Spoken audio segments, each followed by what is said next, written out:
Okay guys, my number one thing when it comes to gardening that I mess up on is not staying true to a calendar or staying on time with things and on track of things. I think that's probably everybody's biggest downfall.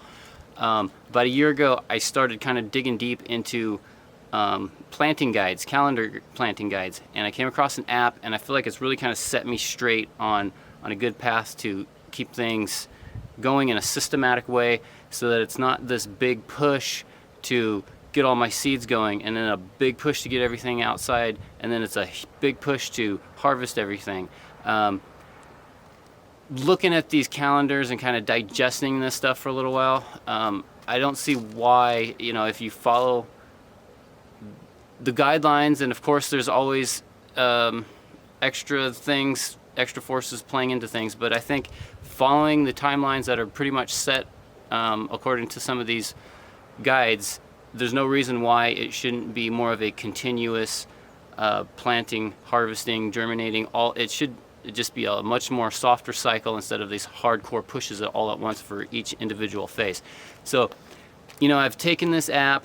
I've been looking at this app for a while. It's this app I've been using that I found. I have no affiliation with this whatsoever. It's just I was looking for stuff for information. I found this. I liked it. I've been using it. It's called From Seed to Spoon, and it's a free app. Basically what they do is they take your frost date and they organize a calendar from there. So, they have all kinds of plants in there. They tell you when to start them. Not only do they tell you when to start them, but they give you a basic breakdown, overall details on what the plant is, what you can expect it to do, when you can be planting it indoors, when you should be planting it outdoors, and then as far as like taking it through succession through summer, or how much you can keep planting it throughout the rest of the year. It covers a lot of information, and I'm sure I'm probably not even using half of the available options that it has in there to work with. But what I am using, I like. So what I've been doing is taking this app, and everybody processes information differently. So what I've been doing is taking this app, taking the information that I need from it, and kind of transferring it to a calendar in a way that my brain processes information a little bit better. I don't do the spreadsheets and that kind of stuff. If I'm much more visual, I want to see things on a calendar on a month-by-month basis where I can leave notes and whatnot, and that's just what works for me. So I've basically taken the information from the app that applies to me, transposed it over to a calendar that works for my mind frame, and this is kind of the path that I'm going to start going down. So I've got everything out here that I can use for January that says it's ready to be planting for January. So, it's just a handful of different things.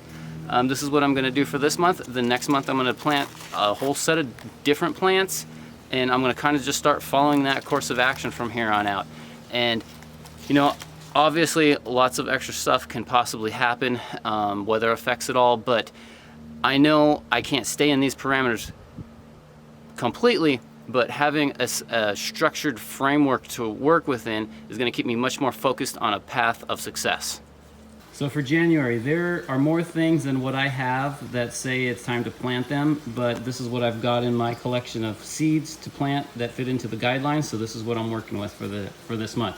Now these are all things that say to plant them indoors under lights. I'm going to get these all going in the greenhouse, but what I've got to work with here so far, I've got lettuce, peppers, bell peppers, hot peppers, broccoli, cauliflower, cabbage, some scallions, parsley, chard, and onions. So this is what I'm going to get moving for January. Okay, so I got everything planted. We've got 6 trays total of everything that we saw earlier, and I've got it marked on my calendar. From here I'm going to go through and find everything that's maturity date and start marking it on the calendar in the proper spacing, so I can, when I get close to it, I know I should be harvesting something and be ready to plant something else in there. I'm really going to do my best here to stay true to this to the scheduling that I'm implementing here, and I really recommend everybody that if you're questioning when should I grow this, when should I grow that. I've had a number of people ask me when to grow this or that, and I always direct them to that app. So anyway, check out From Seed to Spoon. It's been a lot of help for me, and if you got any questions on what you should be growing and when, I think it'll help you out. Anyway, guys, thanks for checking in with me. Stay tuned. I will be really sticking hard to this and making this thing happen. So